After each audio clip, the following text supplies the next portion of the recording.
Well, hello there, my friends. Chris Marcus here with you for Arcadia Economics on a Thursday morning. And we did have some news out today from First Majestic Silver as they released their fourth quarter and full 2022 production numbers, which came in at a record 31.3 million silver equivalent ounces in 2022.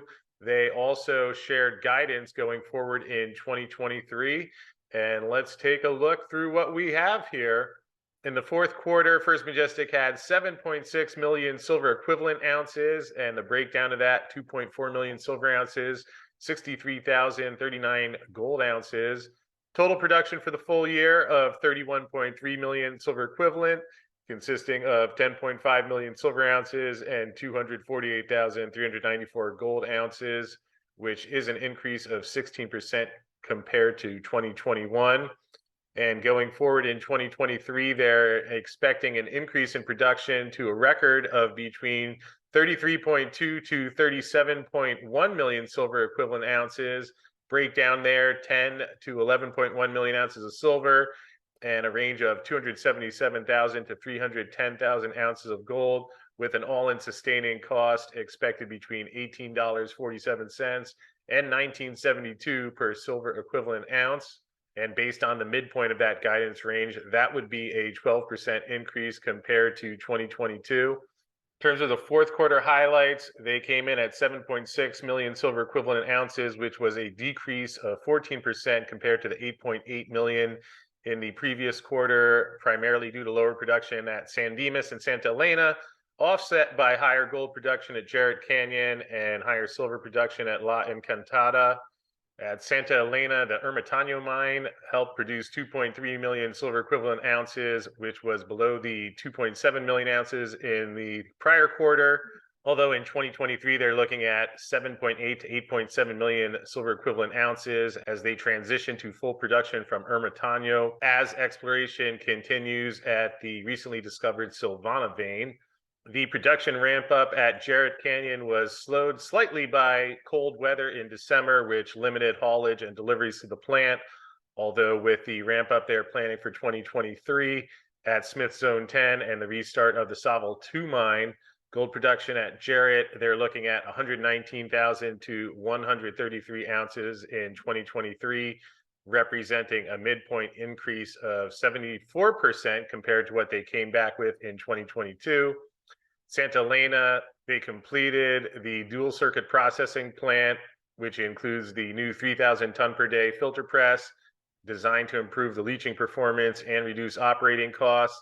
And they have 10 drill rigs active, and we will have a breakdown of that in just a few moments. The silver production in 2022 was slightly lower than revised guidance of 11.2 to 11.9 million ounces, as it came in at 10.5 million ounces. That was a result of lower than expected grades at San Dimas and prioritizing higher gold grades at the Ermitaño mine. And on the gold side, production did reach a new company record of 248,394 ounces, although that did slightly miss the revised guidance of 256 to 273,000 ounces, which was a result of lower than expected gold grades at Jerritt Canyon. At Santa Elena, they produced a new record of 9.1 million silver equivalent ounces in 2022, and that was an increase of 81% compared to 2021. At Santa Elena, they were also awarded the Silver Helmet Award for outstanding performance in occupational safety and health, which I know is something that they pay close attention to, so certainly congratulations on that. Also at Santa Elena, they expanded the liquid natural gas power plant from 12 megawatts to 24 megawatts. And at the First Majestic Silver store, they set a record of 444,576 ounces silver bullion sold, which is a 27% increase over 2021 for proceeds of $11.6 million. Here we have a couple words from Keith Neumeyer, President and CEO, mentions they reached new annual production of 31.3 silver equivalent ounces in 2022, primarily due to the significant increase in production from Ermitaño. Jerritt Canyon, they were held back a little bit by the cold weather and larger than expected snowfall, although San Dimas and La Encantada delivered the solid results as expected. And perhaps more significantly in 2023, gold production at Jerritt Canyon expected to nearly double, along with a lower all-in sustaining cost. And the Mexican operations estimated to generate 70% of total production with an estimated all-in sustaining cost of $17 per ounce. Here in these tables, you can pause this and see the breakdown of the production and also the production by mine. But we'll also go through some of those highlights. San Dimas, just over 3 million silver equivalent ounces. The mill processed 210,108 tons of ore, with average silver and gold grades of 220 grams and 3.12 grams respectively. Silver and gold recoveries were 94 and 96% respectively. And during the fourth quarter, they had 4 underground drill rigs, which completed 8,799 meters of drilling. At Jerritt Canyon, they produced 16,845 ounces of gold in the fourth quarter, which was a 3% increase to the prior quarter. They had a 3% increase in gold grades. Again, that was offset by lower than expected throughput due to the weather. The mill processed 179,502 tons of ore with average gold grade and recovery rates of 3.51 grams per ton and 83%. And they're expecting both of those to continue to improve in 2023. Higher grade ore pods from Smith Zone 10, West Generator, and Savile 2 mines are processed at the mill. First Majestic also completed the secondary escapeway in the West Generator mine, which is now allowing for improved ore deliveries and gold production. The new ore feed, along with the start of Savile 2, is expected to increase gold grades and the amount of fresh ore fed to the plant in 2023. And they had 2 underground drill rigs completing 4,185 meters of drilling at Jerritt Canyon. In terms of Santa Elena, they produced 2.3 million ounces of silver equivalent. It's 199,388 ounces of silver, 25,830 ounces of gold. And these represent 35% and 4% decreases, which was primarily due to a higher percentage of ore from Ermitaño mine. The mill processed 207,188 tons of ore, with 41,953 coming from Santa Elena and 165,235 tons from Ermitaño. Silver and gold grades from Santa Elena averaged 102 grams per ton silver, 0.99 grams per ton gold, while Ermitaño came in at 32 grams per ton silver and 5.17 grams per ton gold. Silver and gold recoveries averaged 64% and 90% respectively, and First Majestic completed the dual circuit project at Santa Elena, which includes an additional leaching tank, a 4th CCD thickener, and the new 3,000 ton per day tailings filter press. And going into 2023, the dual circuit will be able to treat finer grind sized material in effort to improve metallurgical recoveries, reduce moisture in the tailings, and reduce material handling costs. And at Santa Elena, they had 3 drill rigs running, consisting of 2 surface drills, 1 underground rig, where they completed 2,232 meters on that property. And lastly, at the La Encantada silver mine, they produced 804,802 ounces of silver, 4% increase to the prior quarter. That came largely as a result of a 4% increase in silver recoveries. Mill processed 254,766 tons of ore, with silver grade and recovery rates of 120 grams per ton and 82%.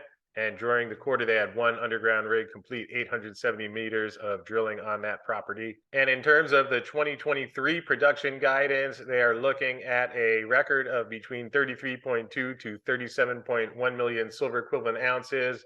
Breakdown there is 10 to 11.1 million ounces of silver, 277 to 310,000 ounces of gold, with the midpoint there of the total silver equivalent representing an increase of 12% over 2022. The silver production expected to remain consistent with 2022 rates, but an increase of gold production expected to be 18%, largely due to the improvements at Jerritt Canyon, where they're expecting a 74% increase to what they found in 2023. And First Majestic also identified a new vein at Santa Elena called Silvana, which they plan to drill in 2023 with the goal of developing a mine plan to bring that vein into production in 2024. Here again, if you'd like to pause this, you can see the chart with guidance and a breakdown of what they're looking at in 2023 for both gold and silver and the all-in sustaining cost, which they're projecting to be in between a range of 1847 to 1972 on a silver equivalent ounce basis. And excluding non-cash items, that range goes down to 1792 to 1910 per silver equivalent ounce. In terms of capital investments in 2023, they're looking at 187.8 million on capital expenditures, which includes 78.4 million for sustaining activities, 109.5 million for expansionary projects, and that comes in at a 6% decrease to 2022. They also have capital investments of 94.8 million on underground development, 45.3 million on property, plant, and equipment, 39.8 million in exploration, and 7.9 million towards corporate innovation projects. They're looking at completing approximately 40,700 meters of underground development compared to 45,614 meters in 2022, and 245,350 meters of exploration in 2023, which is slightly less than the 248,123 meters completed in 2022. And that drilling program consists of 77,450 meters at San Dimas of infill, step out, and exploratory holes focused on the near mine and brownfield targets. And the exploration efforts there will focus on adding inferred resources along known veins and identifying new veins. At Jerritt Canyon, they're looking at approximately 112,900 meters of surface and underground infill, step out, and exploratory drilling to support the life of mine and test the presence of new ore bodies. Surface exploration drilling will test newly identified targets on the property, including follow-up drilling from the recent intercepts at Winters Creek and Water Pipe 2. And they have underground drilling planned for SSX, Smith, and West Generator, where the focus is to replicate the Smith Zone 10 success by targeting above water, near active development mineralization to facilitate a fast turnaround to mining. Santa Elena, they're looking at approximately 47,000 meters of near mine drilling to test the newly identified Silvana vein, and infill drilling at Ermitaño. And at La Encantada, the company has approximately 8,000 meters to continue searching for a newly mineralized breccia body, as well as extend and de-risk some of the known veins and systems. And with all that said, they have their earnings scheduled for February 23rd, so just over a month, but now you have the fourth quarter and full year production numbers from 2022, as well as the guidance for 2023. So congratulations to First Majestic. Link to the press release with all these details is in the description field below. So go take a look at that. Hope you found this helpful, and I will see you again shortly.